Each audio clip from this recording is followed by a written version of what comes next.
السلام علیکم ورحمۃ اللہ وبرکاتہ۔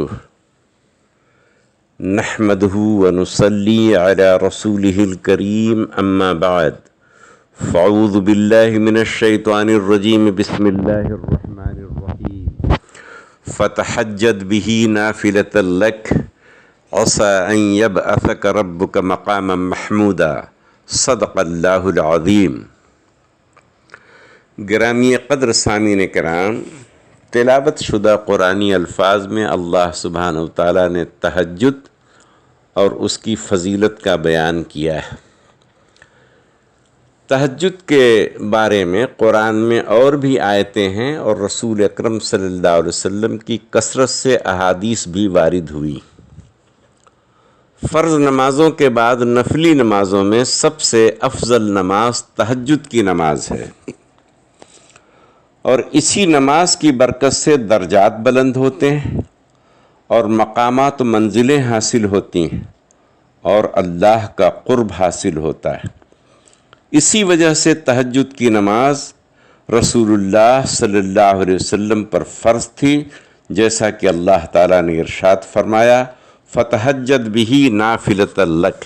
یہاں نافلہ سے مراد نفل نہیں ہے بلکہ زائد ہے، کیونکہ نفل کا معنی ہوتا زیادتی، تو یعنی یہ نماز آپ پر اوروں سے ایک زائد فرض ہے۔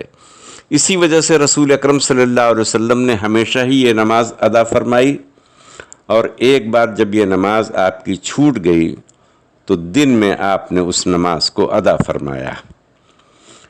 اسی اہم ترین نماز کے متعلق چند باتیں عرض خدمت ہیں۔ اللہ سبحانہ وتعالی ہمیں حق بات کہنے کی توفیق عطا فرمائے۔ تہجد کا وقت عشاء کی نماز کے بعد سے شروع ہو کر صبح صادق تک رہتا ہے، مگر تہجد کا افضل وقت وہ ہے جو سحری کا وقت ہے، یعنی 2/3 رات گزرنے کے بعد سے لے کر صبح صادق تک افضل وقت ہے۔ اور جناب رسالت مآب صلی اللہ علیہ وسلم عموماً اسی وقت نماز تہجد ادا فرماتے، اور جمہور امت کا بھی اسی پر عمل ہے۔ بہتر یہ ہے کہ تہجد سے پہلے یعنی تہجد سے قبل سو جانا چاہیے، کیونکہ تہجد کا لغوی معنی قاموس میں لکھا ہے کہ نیند سے بیدار ہو کر پڑھی جانے والی نماز۔ ہاں، کسی وجہ سے سو نہ سکے تو بھی یہ نماز پڑھی جائے گی، کیونکہ سونا ضروری نہیں ہے۔ تہجد کی نماز 2 رکعت سے لے کر 12 رکعت تک ہے۔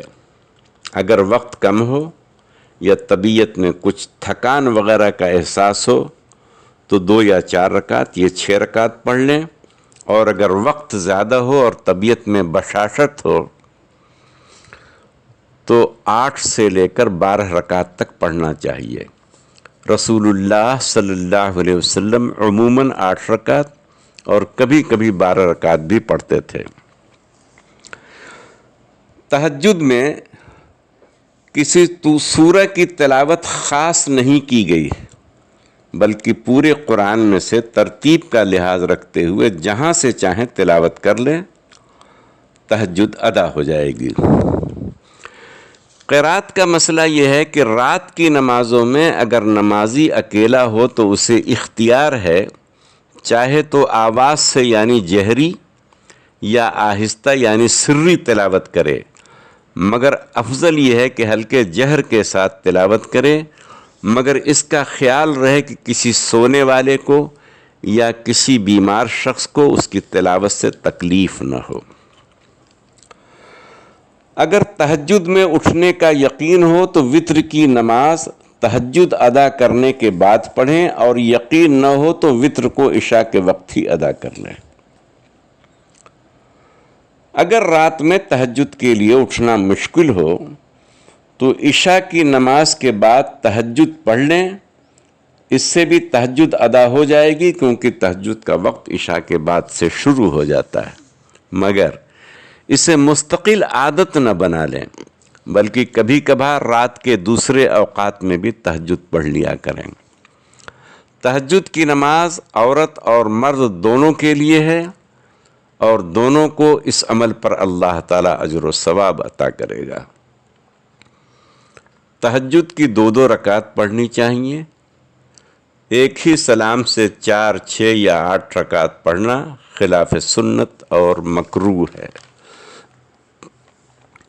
ہر کامیابی کامرانی کے لیے اور اللہ تعالیٰ سے مرادیں پوری کرانے کے لیے، اللہ تعالیٰ کی رحمت و قربت حاصل کرنے کے لیے تہجد سے بہتر نہ کوئی وظیفہ ہے نہ کوئی عمل ہے. اپنی ہر حاجت کے لیے اسے مضبوطی سے تھام لیں، دیر سویر اللہ تعالیٰ حاجتیں پوری کر دے گا اور تہجد گزار کبھی محروم نہ ہوگا. اللہ تعالیٰ ہم سب کو تہجد کی نماز ادا کرنے کی توفیق عطا فرمائے. آمین یا رب العالمین. سامعین گرامی، آپ سے گزارش ہے کہ اس ویڈیو کو لائک کریں، شیئر کریں، اور اگر آپ ہمارے سبسکرائبر نہیں ہیں تو اسے سبسکرائب کر دیں اور گھنٹی کا بٹن بھی دبا دیں. اللہ تعالیٰ آپ کو جزائے خیر عطا فرمائے. آمین.